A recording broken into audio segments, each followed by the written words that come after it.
அதாவது Alexander the great நமக்கு எல்லாருக்கும் தெரிஞ்சிருக்கும். மிகப்பெரிய ஒரு சாம்ராஜ்யத்தின் சக்கரவர்த்தி, வெற்றியின் சக்கரவர்த்தி. சின்ன வயசுலேயே அவர் பல நாடுகளை வென்றவர். அவருக்கு ரொம்ப பெரிய ஒரு ஹிஸ்ட்ரி இருக்கு அலெக்சாண்டர் த கிரேட்டுக்கு. அலெக்சாண்டர் த கிரேட் ஒரே ஒருத்தரை மட்டும்தான் தன்னுடைய வாழ்க்கையில குருவா ஏத்துக்கிட்டார். அது யாருன்னு பார்த்தீங்கன்னா அது அரிஸ்டாட்டில். அப்போ ஒரு முறை என்ன பண்றாரு, அலெக்சாண்டர் த கிரேட் அவருடைய படைகளோட பயணம் செஞ்சுக்கிட்டு இருக்கிறாரு.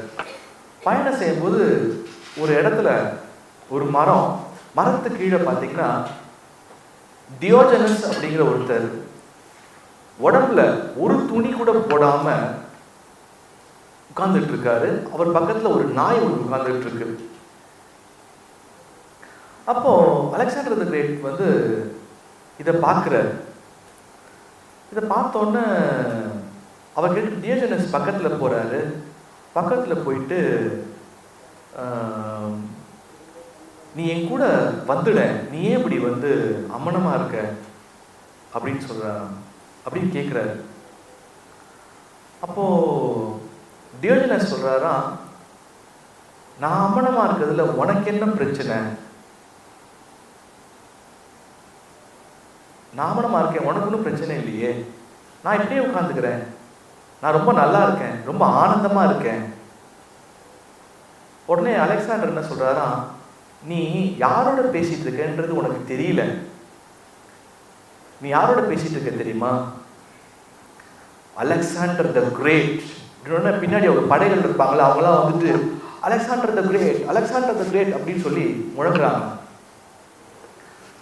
உடனே டியோஜனஸ் சொல்றாரா, உனக்கு உண்மையிலே நம்பிக்கை கிடையாது, அதனாலதான் நீ ஒரு படையை பின்னாடி வச்சுட்டு உன் பேரை முழக்கம் இட வைக்கிற அப்படிங்கிறாராம். உடனே டியோஜனஸ் சொன்ன உடனே அலெக்சாண்டர் சொல்றாரா, இப்ப நான் நினைச்சேன்னா உன் தலையை ஒரு க்ஷணத்துல கொய்திருவேன். நான் பல நாடுகளை வென்றவன், நான் சொல்றேன், மரியாதையா சொல்றேன், நீ என் கூட வந்துரு. அப்போ டியோஜனஸ் கேட்கிறாரா, நீ பல நாடுகளை வென்றவன் தானே? பல நாடுகளை வென்றவன், அதெல்லாம் ஒரு விஷயமே கிடையாது. நீ இன்னும் ஒன்ன வெல்லவே இல்லை. You did not win yourself. நீ உன்னுடைய அகத்தை, இன்னர் செல்ஃப நீ இன்னும் வெல்லவே இல்லை. அதை வெல்லு, அதுதான் ஒரு மிகப்பெரிய ஒரு மாற்றமே. நீ உலகத்தை எல்லாம் வெல்றதுக்கு பெருசு நினைச்சிட்டு இருக்க, அது கிடையாது. Win yourself. நான் ரொம்ப ஆனந்தமா இருக்கேன், எதுவுமே இல்லை என்கிட்ட, உங்ககிட்ட எல்லாமே இருக்கு உங்ககிட்ட, ஆனா ஆனந்தம் இல்லை, மகிழ்ச்சி இல்லை. அதனால உன்னுடைய அகத்தை நீ வெல் அப்படின்னு சொல்றாராம். இதை கேட்டு ரொம்ப பெரிய ஒரு மிரட்சி ஆகுது அலெக்சாண்டருக்கு. என்னடா ஒருத்தன் பொறாமையாயிடுச்சா அவருக்கு, நம்மள்ட்ட எல்லாமே இருக்கு, படை இருக்கு, நம்ம பல நாடை வென்றவன், ஆனா நம்ம சொல்லி நம்ம கிட்ட இல்லாத ஒரு ஆனந்தம் மகிழ்ச்சியும் அவங்கிட்ட இருக்கே அப்படின்னு பொறாமப்பட்டாராம். அப்போ எல்லாருக்கும் என்ன கிடைக்கணும் அப்படின்னு பார்த்தீங்கன்னா, யாரை வெல்லணும்? முதல்ல நீங்க உங்களை தான் வெல்லணும். உங்கள் மூட நம்பிக்கைகளை வெல்லணும், உங்கள் முற்போக்கான சிந்தனைகளை வெல்லணும், உங்கள் அகத்தை வெல்லணும். இப்படி சொல்லிக்கிட்டே போலாம். உங்கள் கோபத்தை வெல்லணும், உங்கள் பொறாமையை வெல்லணும். சோ உங்க வாழ்க்கையில இதெல்லாம் வெல்லும் போது வெற்றி உங்களை நாடி தேடி ஓடி வரும். அதை விட்டுட்டு அவன் சரி கிடையாது, இவன் சரி கிடையாது, அவன் இப்படி இவன் இப்படி, நாகிங்னு சொல்லுவோம். நாகிங்னா அடுத்தவனை பார்த்து குறை கண்டுபிடிச்சிட்டே இருக்கிறது. Nagging people finding trouble with others அப்படின்னு.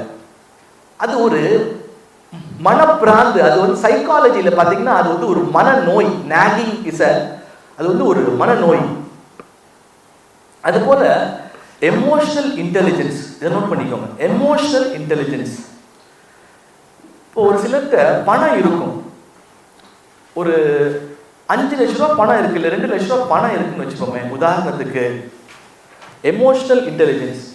அவங்க யாராவது கடன் கேட்குறாங்க வச்சுக்கோங்களேன், உடனே எடுத்து கொடுத்துருவாங்க. யாராவது ஐயோ எனக்கு ரொம்ப கஷ்டமா இருக்கு, நான் வந்து ரொம்ப சிரமத்தில் இருக்கேன் அப்படி இப்படின்னு பாட்டு பாடிட்டா போதும். அதான் எங்கள் மாமா சொல்லுவார், குபேரன் கோயிலில் நான் அந்த புத்தகத்தில் எழுதியிருப்பேன், பணக்காரர்கள் செல்வந்தர்கள் அடுத்தவர்களின் குறைகளை கேட்டுக்கொள்வதில்லை, அப்படி கேட்டுக்கொண்டால் அவர்களுடைய செல்வம் வெளியேறிவிடும் என்பது ஐதீகம் அப்படின்னு சொல்லுவார்.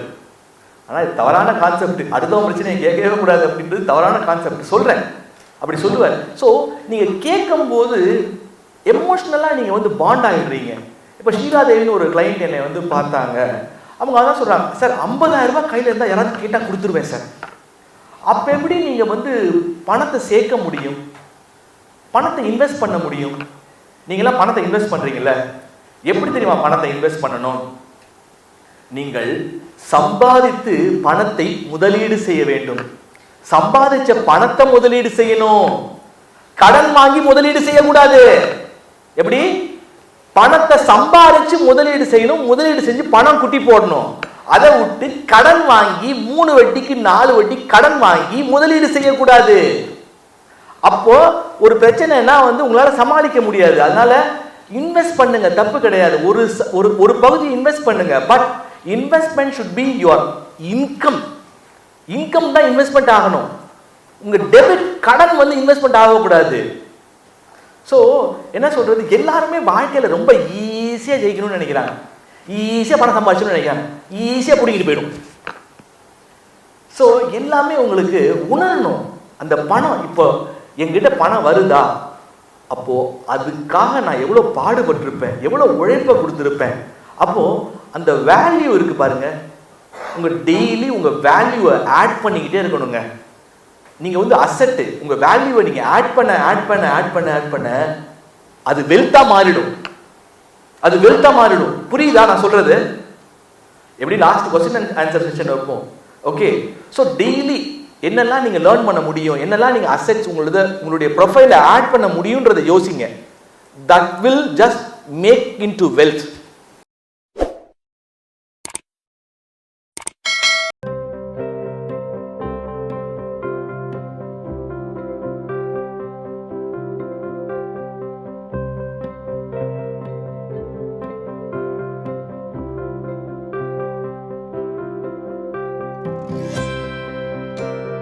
இதை போன்று மேலும் பல அபரிமிதங்களுடன் உங்களுக்கு ஆற்றலாகவும் நம்பிக்கை ஒளியாகவும் ஏஎல் சூர்யா. இந்த பதிவு உங்களுக்கு பிடித்திருக்கும் பட்சத்தில் இதனை உங்கள் நண்பர்களுக்கும் நல் உறவுகளுக்கும் பகிர்ந்து அவர்கள் வாழ்வை ஒளிரச் செய்து பிரபஞ்சத்தின் ஆசீர்வாதங்களை அபரிமிதங்களாக